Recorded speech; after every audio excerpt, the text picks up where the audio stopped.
that people mostly do the best they can. If they knew how to do better, they would do so.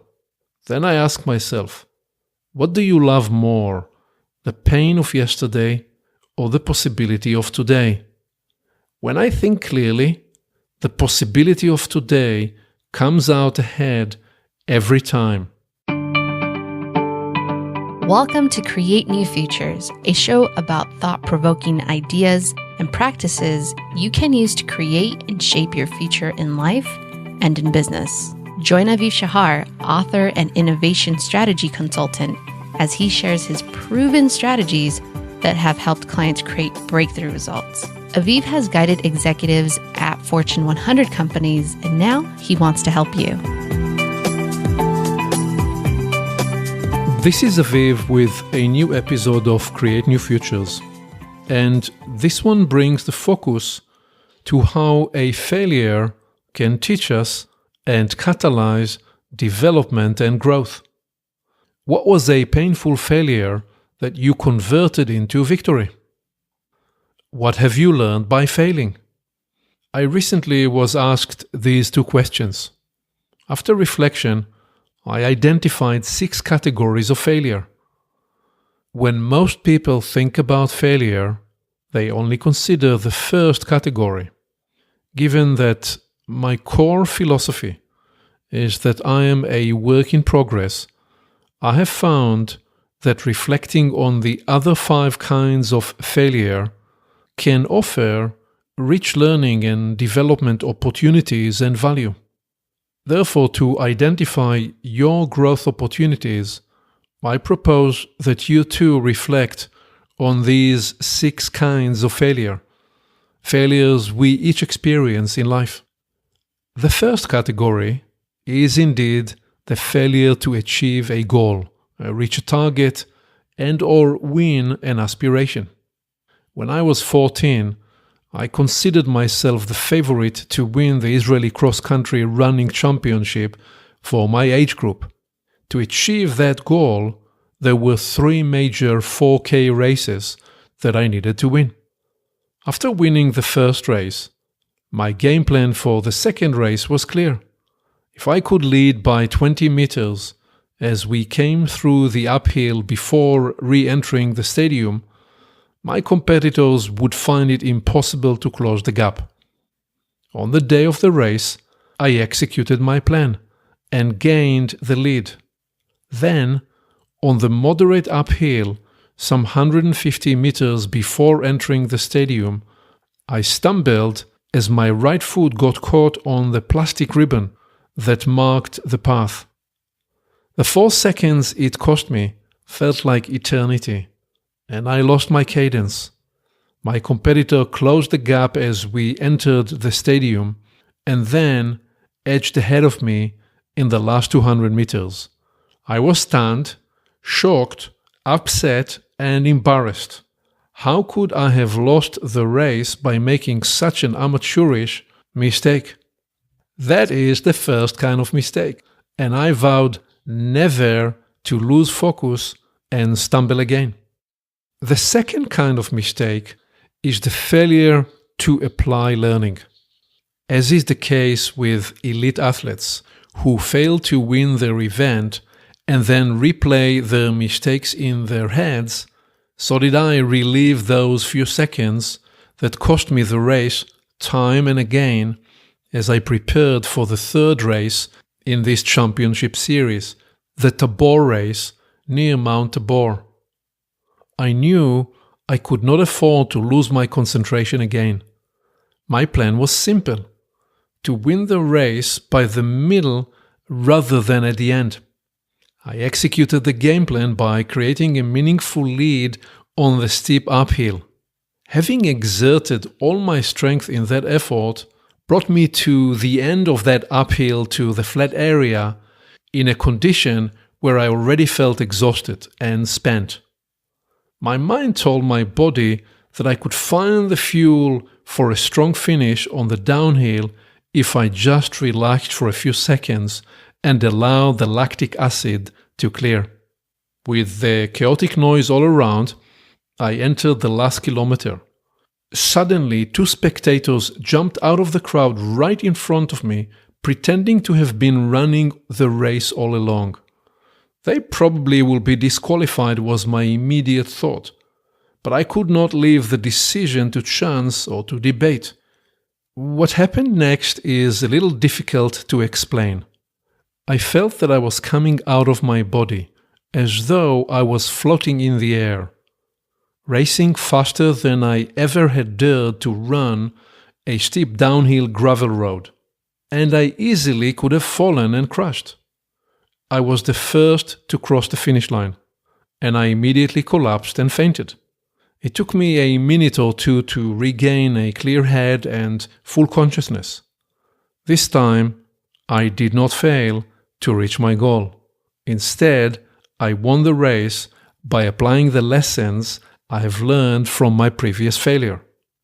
The first category of failure is an inescapable part of living. We simply cannot win in all situations, whether it is winning a race, a deal, a promotion, or any other goal. Even Michael Phelps had to discover that he was just as human as the rest of us.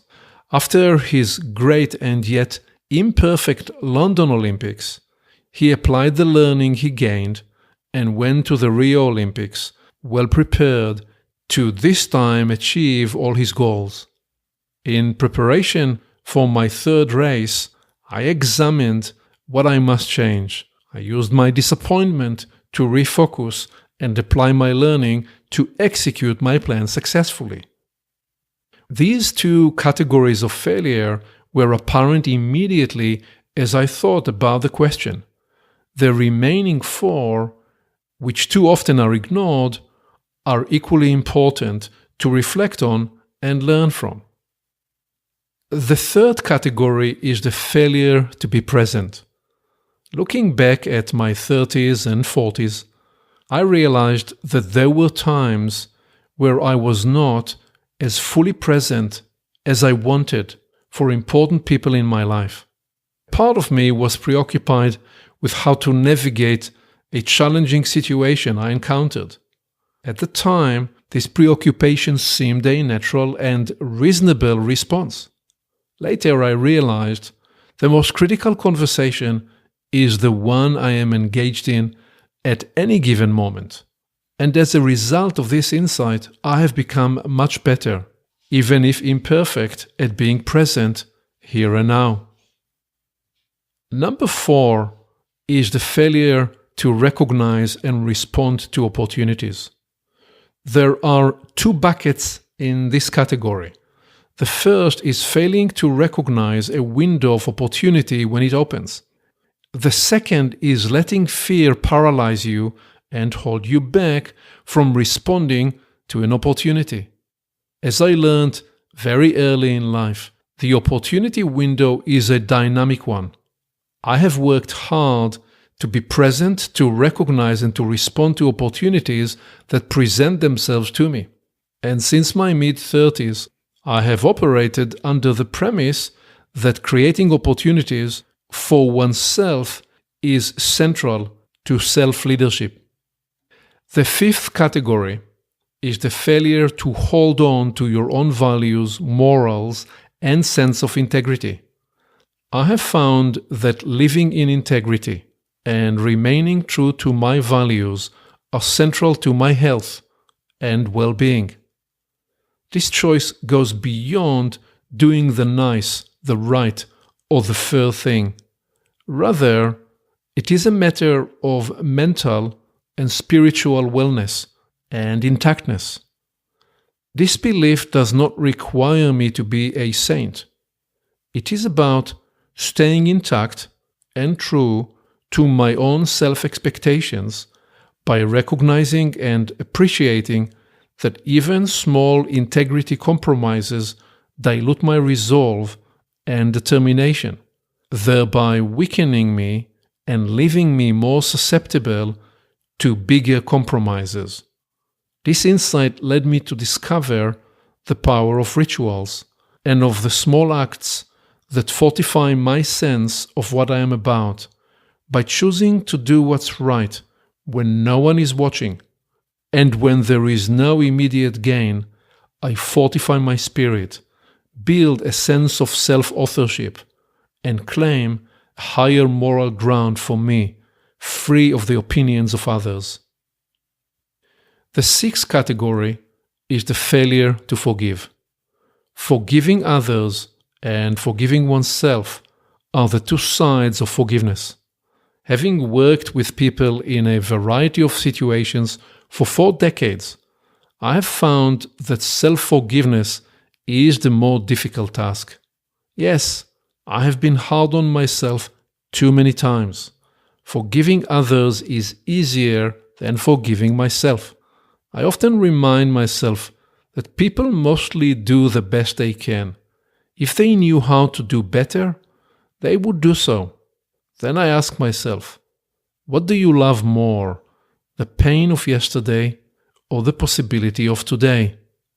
When I think clearly, the possibility of today comes out ahead every time. That's how I have learned to forgive myself for not being more agile, more articulate, more graceful in the moment. Now it's your turn. Turn the key. What failures have you converted into victory? What have you learned by failing? What opportunities and growth areas are available for you? As a result of your reflections, what will you stop doing? What will you start doing? And how will you transform failure into learning and growth? Thank you for listening. Aviv always encourages his clients to identify the 1 or 2 ideas they can move forward into action immediately. What will you capture and apply today? You can always begin with a small action and then build momentum over time. When you move forward from an idea to action, you get immediate ROI, return on the time you invested, and return of learning.